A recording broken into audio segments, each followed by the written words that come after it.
베드로전서 1장 17절입니다. 우리 다 함께 성경을 펴시고 말씀의 샘물 앞으로 나가길 원합니다. 베드로전서 1장 17절, 제가 받들어 읽을 때 우리에게 주시는 하나님의 말씀으로 받으시길 바랍니다.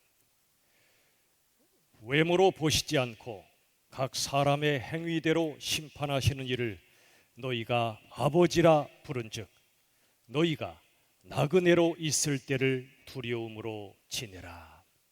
아멘.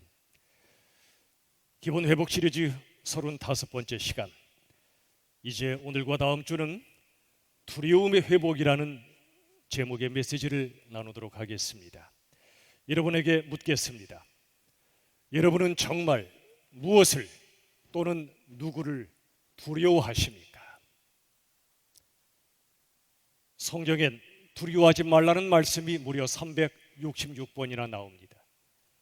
그 정도로 우리들은 뭔가를 두려워하며 삽니다. 두려움이 없는 인생은 아무도 없습니다. 요즘도 참 두려운 때입니다. 그런데 여러분, 놀랍게도 대부분의 문제는 두려움 때문에 생기는 것이라기보다 오히려 두려워하지 않기 때문에 생기는 것들입니다. 마치 어린아이가 자동차를 두려워하지 않을 때 사고가 나듯이 마땅히 두려워해야 할 것을 두려워하지 않을 때 이 땅에서 문제들이 생기는 것입니다. 예레미야 44장 10절의 말씀, 우리 같이 읽겠습니다. 시작. 그들이 오늘까지 겸손하지 아니하며 두려워하지도 아니하고 나의 법규를 지켜 행하지 아니하느니라. 하나님의 탄식의 말씀이죠. 하나님의 백성들이 겸손하지 않았습니다. 교만했습니다. 그 결과 두려워하지 않았습니다.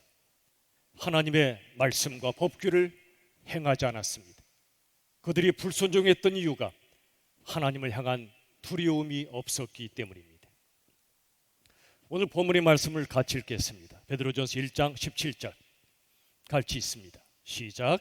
외모로 보시지 않고 각 사람의 행위대로 심판하시는 이를 너희가 아버지라 부른즉 너희가 나그네로 있을 때를 두려움으로 지내라. 이 말씀 보십시오. 하나님은 우리를 외모로 보시지 않습니다. 각 사람의 행위를 정확히 아시고 심판하시는 분입니다. 이 하나님 우리가 아버지라 부릅니다. 우린 하나님의 자녀들입니다. 그런데 그 다음 말씀 보세요. 너희가 나그네로 있을 때를 두려움으로 지내라. 여러분, 베드로가 이 편지를 보낸 대상은 박해를 받아서 뿔뿔이 흩어진 나그네 그리스도인들이었습니다. 베드로전서 5장 13절은 이렇게 말씀합니다. 택하심을 함께 받은 바벨론에 있는 교회라고요. 베드로가 이 베드로전서를 써서 보낼 때 하나님의 백성들이 나그네라고 말씀하신 동시에 그들은 하나님의 택하심을 함께 받은 바벨론에 있는 교회라는 것입니다. 여러분, 바벨론이 어느 적 시절의 나라입니까?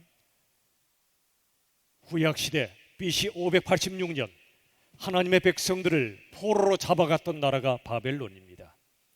베드로보다 훨씬 이전에, 수세기 이전에 존재했던 바벨론, 왜 그 바벨론의 교회라고 지금 그 당시의 교회를 표현하고 있을까요? 그것은 바벨론 포로로 잡혀가서 고향을 떠나 흩어져 버린 하나님의 백성들, 그들이 바벨론에서 교회를 이룬 것처럼 지금 베드로의 당시 교회들 역시 세상 곳곳에 흩어져 버린 그러한 나그네 교회 또는 디아스포라 교회란 뜻입니다. 여러분, 우리들은 나그네입니다. 이 땅의 교회들은 디아스포라 교회, 흩어진 교회들입니다. 우리들은 심판주 하나님을 마땅히 두려워하며 경외해야 됩니다. 왜 그렇죠? 다시 1장 17절 상반절에 보시면 하나님 아버지는 외모가 아니고 행위대로 심판하시는 분이라고 말씀하셨지요. 우리의 모든 것을 아시고 심판하시는 하나님, 우리가 아무리 종교적으로 주여 주여 외쳐도 우리의 중심을 아시기 때문에 우리 주님께서는 나는 너희를 모른다 하실 수 있습니다. 심판하시는 하나님 앞에 우리들은 마땅히 경외하며 두려워해야 하지 않겠습니까? 이런 하나님을 만홀히 여기며 가볍게 대하는 인생들은 영적인 죽음의 길을 향해 나아가는 자들입니다. 요즘 우리나라 수많은 대중 집회를 인도하는 자들이 있습니다.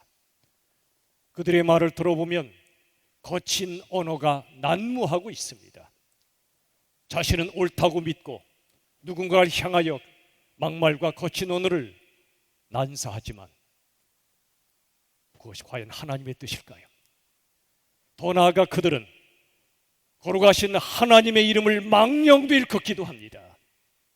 하나님을 향하여 함부로 말합니다. 그리고 나는 하나님이 보내신 선지자처럼 생각하고 외칩니다. 말로는 십자가를 외치지만 행동은 십자가가 아니라 십자군과 같습니다. 십자가와 십자군은 전혀 다릅니다.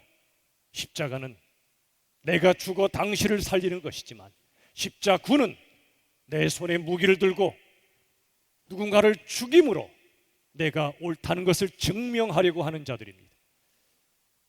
우리들은 십자가입니까? 십자군입니까? 무엇을 진정으로 추구하며 살아갑니까? 이 땅의 수많은 자들, 말로는 사랑을 외치지만 지극히 폭력적이고 지극히 비상식적입니다. 그러면서도 나는 옳다고 주장합니다. 말로는 회개를 외치지만 자기 반성은 전혀 없습니다.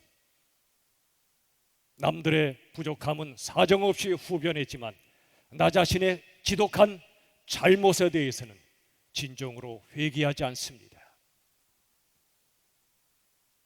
이러한 기가 막힌 세태가 우리 다음 세대에게 어떤 영향을 미치고 있습니까? 우리는 이 땅을 머지않아 떠날 것입니다.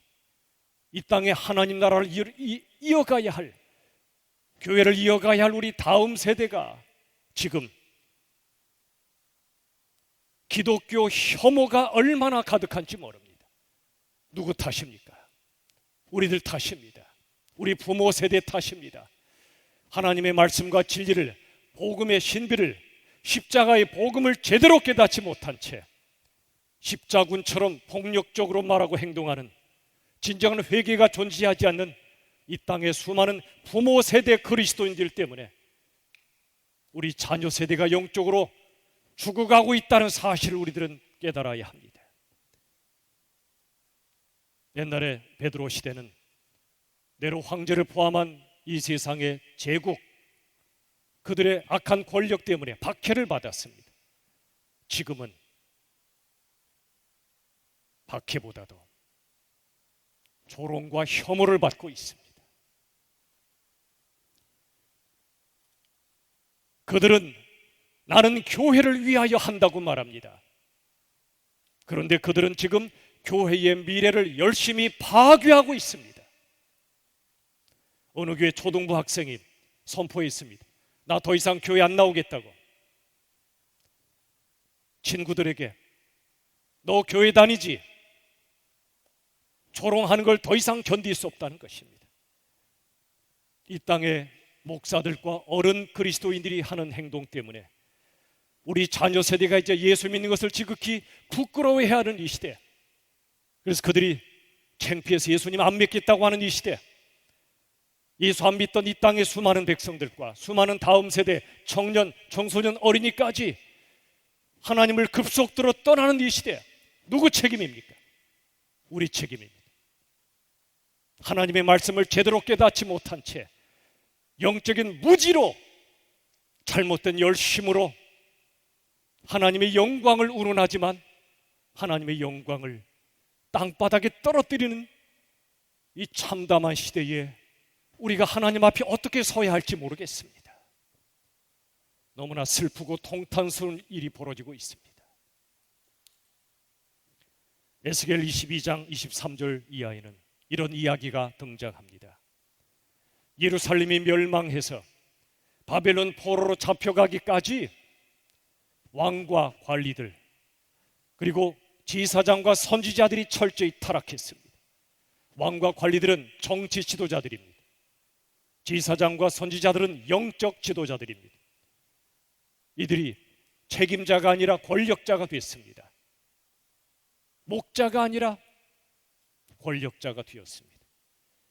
정치 그리고 종교 권력자들이 모든 백성들에게 하나님을 떠나게 만드는 죄를 저질렀습니다. 결국 지도자로부터 모든 백성들까지 총체적으로 타락하고 말았고, 그 결과 하나님께서 참아 보시지 못하여 하나님의 백성들, 이스라엘 백성들을 바벨론 포로로 잡혀가도록 허락하신 것입니다. 성전은 무너져 내렸습니다. 지난주에 우리가 본 말씀처럼 이러한 참담한 현실을 바라보았던 하나님의 사람들은 눈물을 흘리지 않을 수가 없었습니다. 여러분, 이스라엘 백성들은 하나님의 법궤 또는 언약궤를 신성시했습니다. 이 법궤 또는 언약궤는 하나님께서 성막 또는 성전이라는 귀한 장소에 지성소가 있고 지성소 안에 두었던 하나님의 임재와 통치를 상징하는 그런 궤입니다. 소중한 것입니다.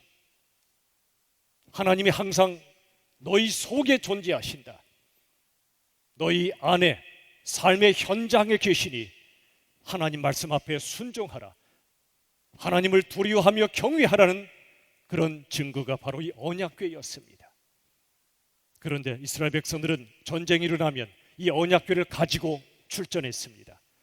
언약궤를 갖고 가기만 하면 우린 무조건 이길 거라고 믿었습니다. 그들은 하나님의 뜻은 묻지 않았습니다. 오직 언약궤만 있으면 된다고 믿었습니다. 그런데 그들은 결국 전쟁에서도 패배했습니다. 언약궤도 빼앗기고 말았습니다. 그들은 멘붕에 빠졌겠죠. 아니, 어떻게 언약궤를 가지고 나왔는데 우리가 어떻게 패할 수가 있단 말인가? 하나님이 안 계신단 말인가? 그렇지 않습니다. 그들에게 언약궤는 믿음의 표현이 아니었습니다. 우상이나 부적에 불과했던 것입니다. 여러분, 잘 들으십시오. 하나님 앞에 중요한 것은 언약궤를 지키는 것이 아니라 언약을 지키는 것입니다. 하나님과의 언약을 지키지 아니하면서 언약궤를 지키는 것은 아무런 의미가 없습니다. 중요한 것은 성전을 지키는 것이 아니라 성결을 지키는 것입니다. 하나님 앞에 성결을 지키지 않으면서 성전을 지키겠다, 하나님은 받지 않으십니다. 그들은 하나님과의 언약과 성결을 깨트렸습니다. 그러나 언약궤만을 지키려고 했습니다. 성전을 지키려고 했습니다. 여러분, 실로라고 하는 곳이 있었습니다. 이 실로라는 곳에 여호와의 언약궤를 모신 성막이 있었습니다. 근데 하나님께서는 이방인들로 하여금 그곳을 쓸어버리도록 하셨습니다. 왜 그러셨을까요? 그들은 성전, 성막, 언약궤는 지키려고 했지만 하나님의 뜻을 알지 못했습니다.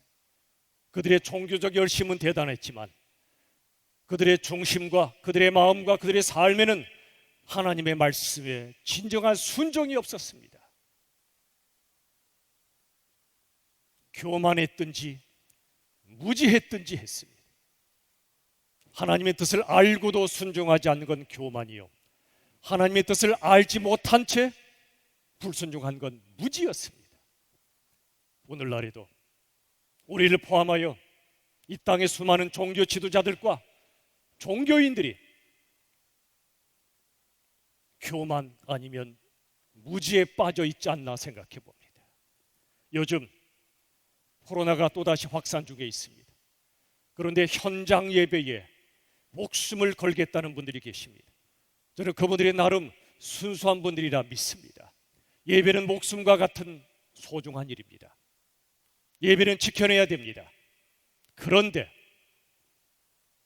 현장 예배에 목숨을 걸겠다는 것은 예배에 목숨 거는 것이 아니라 어떠한 예배 형식에 목숨을 거는 것입니다. 구별해야 됩니다. 코로나 때문에 성도님들의 생명이 위험에 처해도 우리가 예배를 드리면 우린 코로나에 걸리지 않는다는 이런 미신적인 믿음, 이건 성경적 믿음이 아닙니다. 한때 하나님이 끔찍하게 싫어하셨던 제사가 있었습니다. 인신 공양 제사라는 겁니다. 심지어 대단한 종교적 열심으로 자녀들을 제물로 바치는 끔찍한 일도 있었습니다. 근데 그들은 그게 제사요 예배라고 믿었던 것입니다. 하나님이 받으시는 예배라고 믿었던 것입니다. 그 종교적 열심은 가상하지만 하나님의 뜻이 아니었던 것입니다. 하나님은 생명을 살리러 이 땅에 오셨지 생명을 담보로 예배를 받으시는 분이 아니란 말입니다.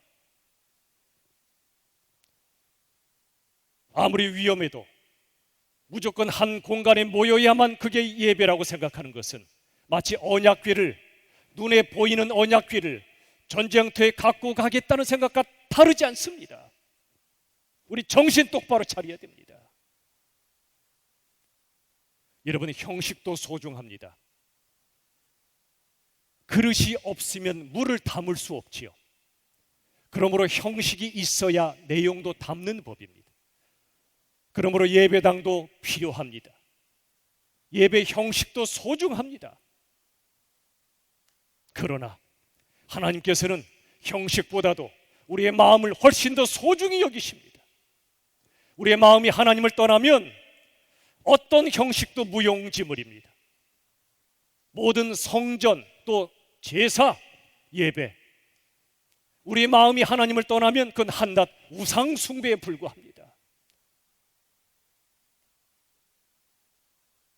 이스라엘 백성들 포로로 잡혀가고 나서야 그 죄악을 깨닫고 통회자복했습니다. 하나님을 열심히 섬긴단 말했지만 실은 성전이라는 공간을 우상으로 섬겼던 죄악,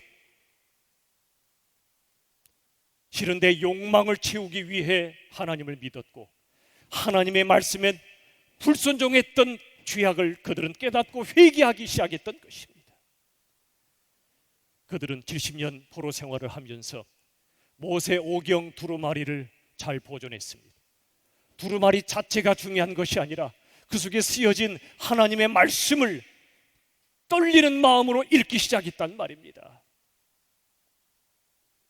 그들은 역사서와 선지서를 옆에 두고 열심히 읽었습니다. 하나님이 내 생명이시기에 하나님의 말씀이 나의 생명이기 때문에 살리는 마음으로 말씀을 묵상했던 것입니다. 올해 저희들 코로나가 터지기 전부터 성경 일독을 온 성도님들이 하기로 약속했습니다. 어쩌면 이 코로나 상황을 하나님이 미리 아시고 우리에게 이 코로나 포로 시대를 앞두고 하나님의 말씀을 전심으로 묵상하라고 저와 여러분에게 말씀하신 것이 아닐까요? 성경 일독은 행사가 아닙니다. 우리의 생명이 되어야 합니다.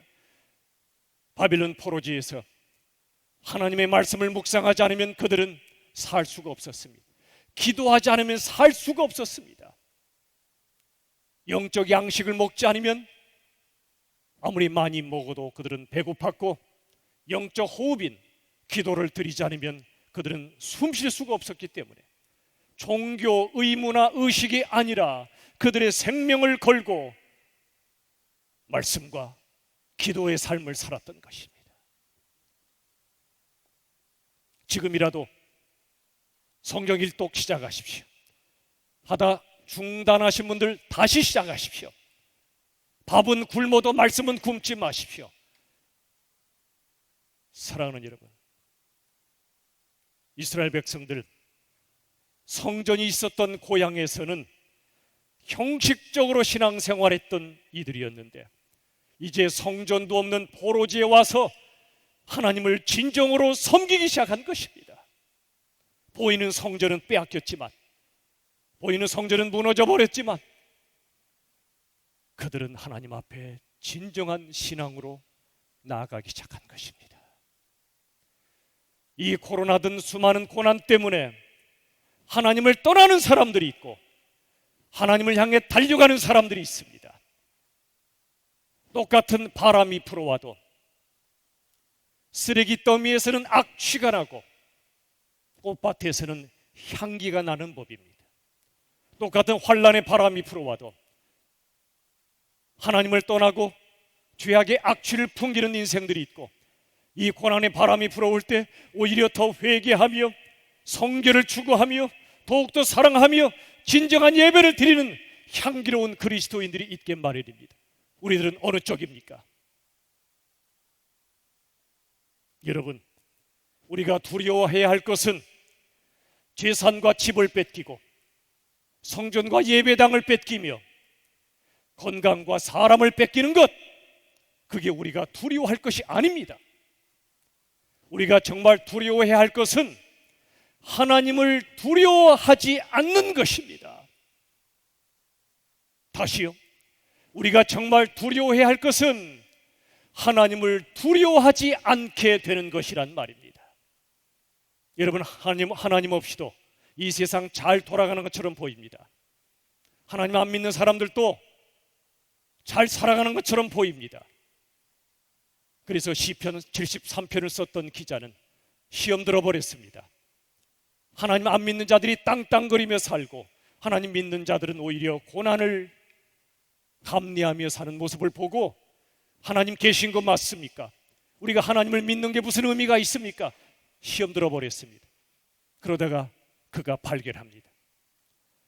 하나님 없이도 이 세상을 호요식하며 살던 자들이 어느 한순간 하나님의 심판대 앞에 서는 순간을 그가 바라보게 됩니다.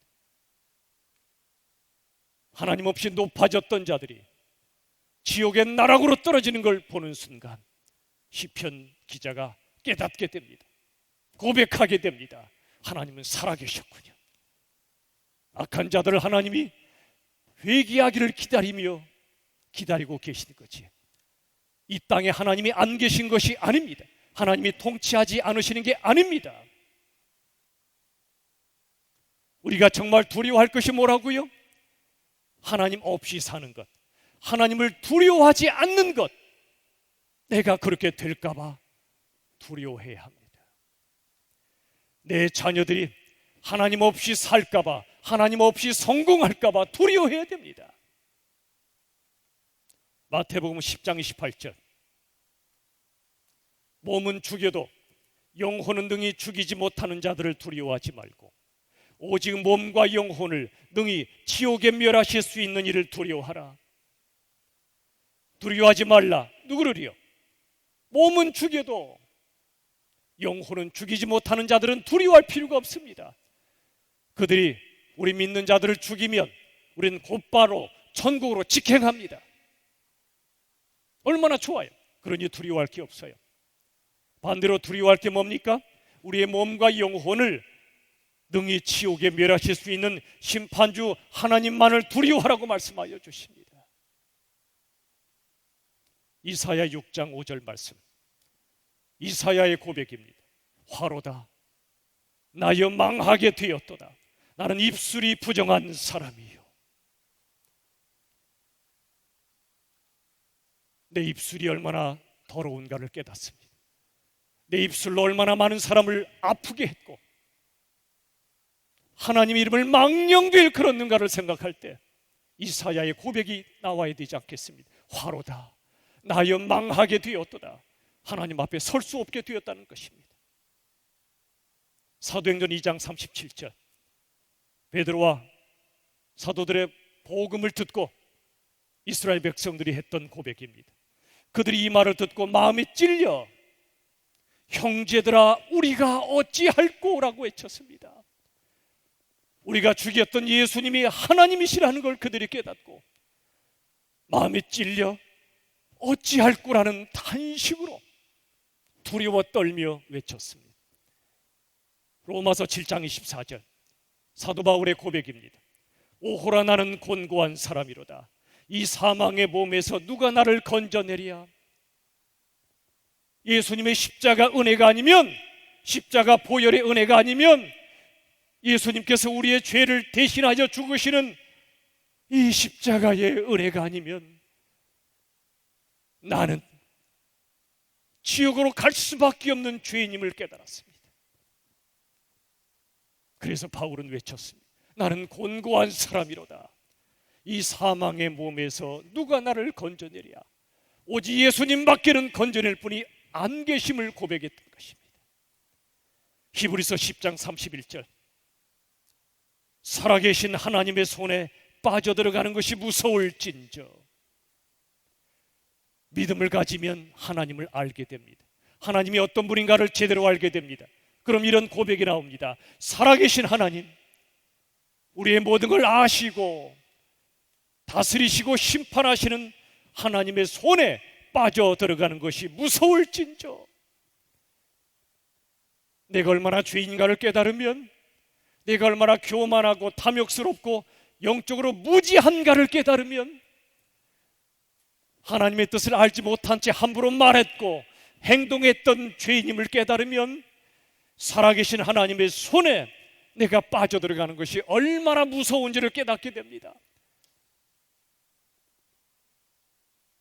18세기 미국의 조나단 에드워즈라는 청교도 신학자요 목회자가 있었습니다. 그분이 히브리서 10장 31절 이 말씀을 묵상하고 이 말씀으로 성도들에게 복음을 전했습니다. 여러분, 하나님의 손에 빠져들어가는 우리의 죄악, 우리 심판하실 하나님이 얼마나 무서우신지 여러분 아십니까? 우리는 마치 거미줄을 시줄과 날줄처럼 묶어놓은 바로 그 위를 걸어가는 인생들임을 선포했습니다. 우리가 거미줄 위를 걸으면 어떻게 되겠습니까? 금방 거미줄 찢어지고 우리는 사정없이 낭떠러지로 떨어지지 않겠습니까? 자기의, 나의 의를 의지하여 천국에 갈 자가 아무도 없다는 것입니다. 나의 의는 내 신앙 그리고 성경 지식은, 나의 어떤 영적, 정신적, 종교적 열심은 거미줄과 같습니다. 그걸 의지하여 지옥의 강을 건널 수가 없습니다. 그런데 아직도 거미줄에 의지하여, 자기 의에 의지하여 사는 자들이 너무나 많습니다. 살아계신 하나님의 손에 빠져들어가는 것, 거미줄이 끊어지고 지옥의 불구덩이로 빠져들어가는 것이 얼마나 무서운지를 알지 못합니다. 예수 그리스도 그분의 십자가 보혈 외에는 지옥을 면할 자가 아무도 없음을 알지 못한 채 자기 의로 가득하여 살아갑니다. 하나님 까불지 마, 까불면 죽어, 이게 목사 입에서 나올 말입니까? 이단 중에 철저한 이단의 말입니다. 근데도 많은 사람이 그런 말에 쫓아갑니다.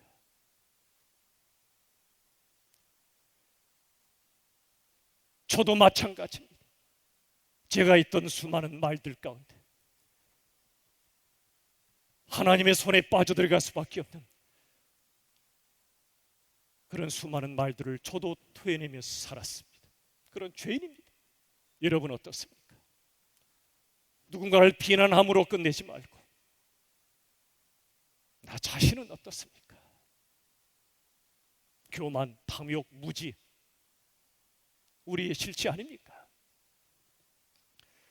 조나단 에드워즈가 이 말씀을 가지고 하나님의 진노 아래에 있는 죄인들이라는 말씀을 선포했을 때 성령이 역사하셨고 수많은 교만하고 탐욕스럽고 무지했던 영혼들이 하나님 앞에 통회자복하며 회개하는 역사가 일어났습니다. 17 그리고 18세기의 미국에, 죄악으로 가득했던 미국 땅에 영적 대각성의 역사가 일어났던 것입니다. 그 하나님, 그 동일하신 하나님, 부흥의 하나님, 대각성의 하나님이 우리 교회와 이 한국 교회 안에 다시 한번 임하시기를 간절히 축원합니다. 그 부흥의 역사를 이 고난의 시대에 일으켜 주시지 않는다면 우리에게는 소망이 없습니다. 한국교회 소망이 없습니다. 하나님이시기에 다시 한번 영적 대각성을 일으켜 주시옵소서. 진정한 예배가 무엇인지 깨닫게 하시고 진정한 믿음이 뭔가를 알게 해달라고 우리 기도합시다. 그 모든 것은 하나님을 두려워함으로 시작되는 것입니다. 여러분, 근심하지 마십시오. 그러나 한 가지 근심은 하셔야 합니다. 고린도후서 7장 10절 11절 말씀 보십시오. 하나님의 뜻대로 하는 근심, 이 근심 우리가 해야 할 근심입니다. 하나님의 뜻대로 하는 근심이 무엇입니까? 그것은 구원에 이르게 하는 회개를 이루는 것입니다. 그 다음 보십시오. 그 근심이 너희로 얼마나 두렵게 하며 그랬습니다. 얼마나 사모하게 하였는가. 하나님 뜻대로 하는 근심은 무엇이죠? 내가 하나님의 뜻을 알지 못할까 하는 근심, 하나님의 말씀에 불순종할까 하는 근심, 내가 죄악의 종이 되어 살면 어떡하는 근심, 이게 하나님의 뜻대로 하는 근심입니다. 이 근심은 우리로 하여금 구원에 이르는 회개로 이끌어준다는 것입니다. 이 근심은 우리로 하여금 두려움을 회복시켜 주신다는 것입니다. 우리로 하여금 사모하게 한다는 것입니다. 하나님을 두려워하게 하고 하나님을 사모하게 만들어줍니다. 여러분, 이처럼 하나님을 향한 경건한 두려움은 우리로 하여금 죄 짓는 것을 두렵게 합니다. 하나님을 두려워하지 않는 자들은 죄 짓는 것도 별로 두려워하지 않습니다. 그러나 하나님의 심판을 두려워하는 사람은 죄를 지을 유혹이 닥쳐와도 하나님이 두려워 죄 짓는 걸 두려워하게 됩니다. 죄를 끊어버립니다. 그런 사람들은 나도 모르게 죄를 지었을 때는 다윗처럼 처절하게 회개합니다. 처절하게 회개합니다. 더 나아가 예수 그리스도의 십자가 외에는 구원이 없음을 깨닫고 그 십자가를 바라봅니다. 십자가의 구원을 간절히 사모하기 시작합니다. 이스라엘 백성들을 죄를 지어 불뱀에 물려 죽는 그 상황 속에 노뱀을 만들어 장대 위에 달고 바라보라, 그리하면 살 것이다 하셨습니다. 상상해 보세요. 뱀이 장대에 달리면 고통스러워 꿈틀거리지 않겠습니까? 뱀은 죄악의 상징입니다. 우리 예수님은 죄가 없으신데 죄인의 모습으로 이 땅에 오셨습니다. 뱀이 고통으로 꿈틀거리듯 극악한 죄인의 모습으로 십자가에서 꿈틀대며 고통받으신 분이 예수님이십니다. 우리를 대신하여, 우리 때문에, 우리를 위하여 장대에 달린 노뱀을 바라보며 살리라, 이 말씀은 죄인의 모습으로 죽으신 예수님을 바라보아야 산다는 뜻입니다. 그의 유일한 구원의 길이라는 뜻입니다. 십자가에서 흘리신 보혈은 저와 여러분 때문에 흘리신 보혈입니다. 막말을 일삼는 자들만이 아니라 저와 여러분을 위해서도 흘리신 보혈이라, 그 말이에요. 철로 역정을 썼던 존 번연, 그는 하나님을 만났습니다. 하나님의 크심과 위대하심과 거룩하심을 뵌 후에 그는 무려 18개월 동안이라 거룩한 두려움에 떨었다고 기록합니다. 이게 바로 믿음의 사람들의 모습입니다. 세상을 향한 두려움은 내려놓으십시오. 그러나 하나님을 향한 두려움은 회복하십시오. 다 함께 읽겠습니다. 앞을 보시고 시작. 하나님을 두려워하지 않으면 세상의 모든 것이 두렵고 하나님을 두려워하면 세상의 어떤 것도 두렵지 않다. 성경이 말씀하는 영적 원리입니다. 하나님을 두려워하지 않으면 세상의 모든 것이 두렵습니다. 사는 것도 두렵고 죽는 것도 두렵습니다. 반대로 하나님을 두려워하면 세상의 어떤 것도 두렵지 않게 됩니다. 하나님이 내 생명의 주시오, 사나 죽으나 나는 주님의 것인데 삶과 죽음이 그다지 다르지 않습니다. 어떤 것도 두렵지 않단 말입니다. 자유자가 되는 것입니다. 죄로부터, 고통으로부터, 심지어 죽음으로부터 자유합니다. 얼마나 멋지고 아름다운 믿음의 모습입니까? 어느 분이 제게 물었습니다. 학교에서 예배드리지 못하고 있으니 앞으로 불안하지 않냐고요. 불안하지 않냐고 묻더라고요. 이렇게 대답해 드렸습니다. 처음부터 안정을 추구한 적이 없기 때문에 별로 불안하지 않습니다. 여러분, 모든 사람에겐 안정 욕구가 있습니다. 제게도 있습니다. 누구나 안정을 바랍니다. 그런데 여러분, 우리가 안정을 추구하면 모든 게 불안합니다. 안정된 상황이 와도 나중에 어떤 상황이 올까 봐 불안하고요. 불안한 상황이 오면 더 또 불안해야 합니다. 하지만 여러분, 안정을 추구하지 않는 자에겐 불안정도 없다는 것 아시나요? 여러분, 우리들은 나그네로서 살아갑니다. 그게 기독교인의 본질입니다. 천국을 향해 나아가는 순례자, 그게 우리입니다. 나그네로 살아가는 이 땅의 삶에는 어차피 진정한 안정이란 없습니다. 성경은 말씀합니다. 예수님 오실 때가 다가올수록 점점 더 자연재해와 기근과 전쟁과 수많은 일들이 벌어질 거라 말씀하십니다. 그게 하나님의 말씀인데 어떻게 이 땅에서 안정을 찾을 수가 있겠습니까? 그러므로 여러분, 안정을 추구하지 마십시오. 그리하면 불안한 상황이 닥쳐와도 별로 놀라지 않습니다. 별로 두렵지 않습니다. 우리가 추구할 것은 안정이 아니라 하나님이십니다. 안정을 추구하면 하나님 떠납니다. 모든 게 두렵습니다. 그러나 안정 대신 하나님을 추구하면 어떤 상황에서도 불안하지 않을 줄로 믿으시길 바랍니다. 그래서 저는 언제까지 학교에서 예배드릴지 모르지만 별로 불안하지 않습니다. 11년 전 우리 교회 여기까지 인도하신 분이 하나님이십니다. 우리 노력으로 된 거 아닙니다. 우리 미래도 하나님이 책임지십니다. 오늘 우리가 무엇을 할 것인가를 생각하십시오. 우는 자와 함께 울라 말씀하셨습니다. 하나님을 사랑하고 이웃을 네 몸처럼 사랑하라 하셨습니다. 당장 이곳에서 예배를 드리지 못해도 어떻게 될까 두려워 떨지 마십시오. 하나님이 책임지시는데.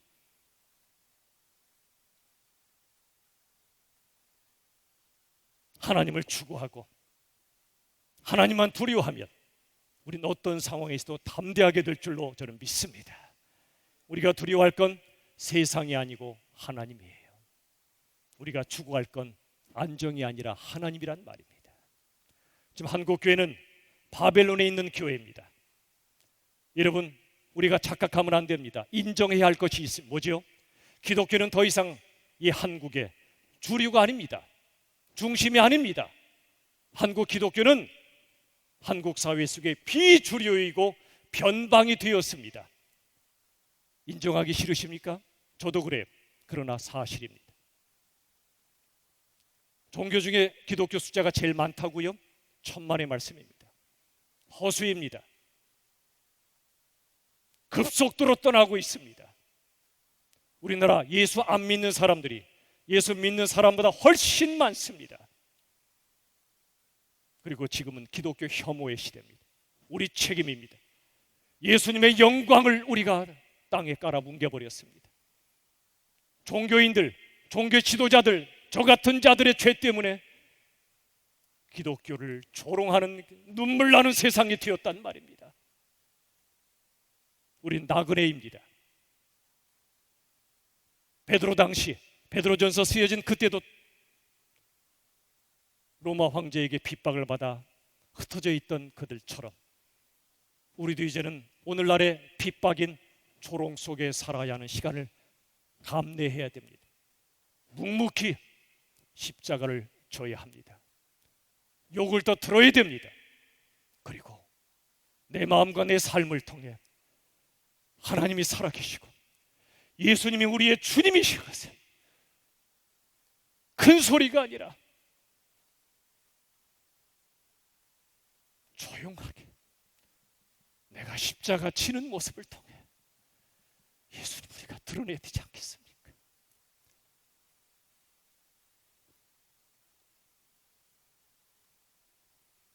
우린 예배당마저 빼앗긴 포로 시대에 들어와 있는 건 맞습니다. 그러나 우리가 이 시대에 기억할 것이 있습니다. 예수님은 어떤 성전 공간, 예배당 공간이나 어떤 형식을 지키기 위해 십자가에 죽으신 게 아닙니다. 예수님은 천하보다 소중한 우리의 생명을 지키시려고, 우리의 생명을 살리시려고 십자가에 죽으셨습니다. 그런데 안타깝게도 수많은 사람들이 예배 공간이나 형식에 목숨을 겁니다. 그건 진정한 신앙이 아니란 말입니다. 언약궤를 지키려고 했던 그들과 다를 바가 뭡니까? 어떤 공간이 성전이 아니고요, 바로 우리가 성전이란 말입니다. 예수님을 믿고 내 안에 모신 우리가 성전이라면 우리가 있는 그 자리가 성전이란 말입니다. 공간은 우상이 되면 안 돼요. 우리가 곧 교회란 말입니다. 이걸 깨닫지 못한 하나님이 제2의 종교개혁을 지금 강제적으로 행하고 계신 것만 같단 말입니다. 성경을 읽지만 하나님의 뜻은 모른 우리의 가려진 눈, 우리의 무지, 어떻게 하면 좋을지 모르겠어요. 저부터 우리 부모님들 많이 힘드시죠? 자녀들에게 말씀을 전하는 제사장은 바로 여러분들입니다. 제가 아닙니다. 여러분들이세요. 저는 여러분들에게 말씀을 전할 뿐, 여러분의 자녀에 대한 책임은 하나님이 부모님께 물으실 것입니다. 이 코로나 시대, 가정에서 예배할 수밖에 없는 이 시대 속에 우리 부모님들 제사장의 역할을 회복하십시오. 하나님 말씀과 복음을 자녀들에게 전파하는 제1의 사명을 감당해 주십시오. 불가피하게 잠시 우리가 집에서도 예배드리고 어떤 분은 병원에서 예배드리지만, 이때 마치 바벨론 포로로 잡혀갔던 그들이 오히려 하나님을 제대로 만나고 제대로 예배드렸던 것처럼 우리 그렇게 예배드립시다. 그리하면 때가 될 때 하나님이 우리로 하여금 다시 모여서 정말 감격적인 현장 예배, 공동체 예배를 허락하실 날을 사모하며 그날이 올 줄로 믿으시길 바랍니다. 여러분이 눈물 나도록 그립고 보고 싶습니다. 다시 자리에 모이고 싶습니다. 그러나 그때까지 낙심하지 마시고 우리 주님을 두려워하며 하나님 앞에 바로 섭시다. 그리하면 하나님 우리에게 소망을 주실 것입니다. 우리 교회와 한국교회를 살리실 것입니다. 우리가 죽어야 살리십니다. 말씀을 맺습니다. 사랑하는 여러분, 지금 우리가 회복해야 할 것은 경건한 두려움입니다. 하나님을 두려워함으로, 경외함으로 세상 어떤 것도 두려워하지 마시고 험한 광야길 인생을 승리하시기를 우리 주 예수 그리스도의 이름으로 축원합니다. 이 시간 말씀의 요약을 함께 읽겠습니다. 세 가지입니다. 다 함께 우리 근서를 읽읍시다. 시작. 대부분의 문제는 두려움이 없어서 생기는 것이다. 두 번째, 우리가 정말 두려워해야 할 것은 하나님을 두려워하지 않는 것이다. 세 번째, 시작. 하나님을 두려워하지 않으면 세상의 모든 것이 두렵고 하나님을 두려워하면 세상의 어떤 것도 두렵지 않다. 아멘. 우리 시간에 기도합시다. 세 가지의 기도 제목을 올려드립니다. 하나님, 하나님을 진정으로 두려워함으로 세상을 두려워하지 않는 우리가 되도록. 두 번째, 이 코로나와 고난의 시대에 성결한 언약 백성으로 다시 태어나도록, 거듭나도록. 세 번째, 하나님께서 이끌어가고 계신 제2의 종교개혁이 반드시 이루어지도록 우리 시간에 합심하여 우리 두 손 높이 듭시다. 두 손 높이 들고 하나님 앞에 간절히 이 시간 통성으로 기도합시다. 살아계신 아버지 하나님, 은혜를 더하여 주시옵소서.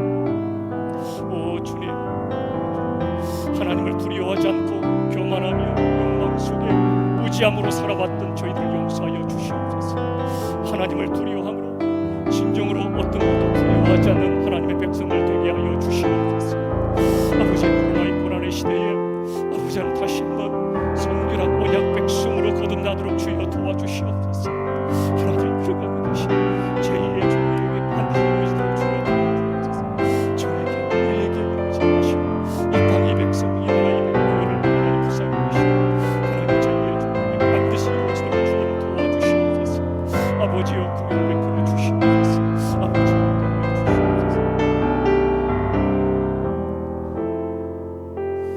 살아계신 아버지 하나님, 하나님을 두려워하지 않은 채 교만과 탐욕과 무지함으로 살았던 저희들의 죄악을 용서하여 주시옵소서. 저를 포함한 목회자들의 죄악이며 목회자들이 잘못 이끌므로 말미암아 오도되고 잘못된 길로 이끌림 받는 수많은 성도들의 죄악을 용서하여 주시옵소서. 불쌍히 여겨 주시옵소서. 하나님만 두려워하게 하셔서 세상 어떤 것도 두려워하지 않게 하여 주시옵소서. 이 코로나 시대 오히려 성결을 회복하게 하시고 언약 백성으로 다시 한번 태어날 수 있도록 도와주시며 하나님이 이 땅을 보다 못해 이 모든 고난을 허락하셔서 제2의 종교개혁을 이끌어가고 계심을 느낍니다.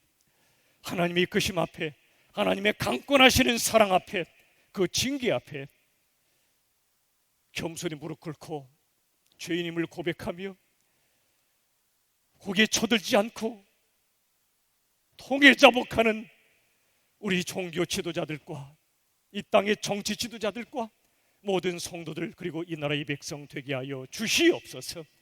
예수님의 이름으로 간절히 기도하옵나이다. 아멘. 우리 시간에 공동체 고백을 힘있게 한번 외칩시다. 여러분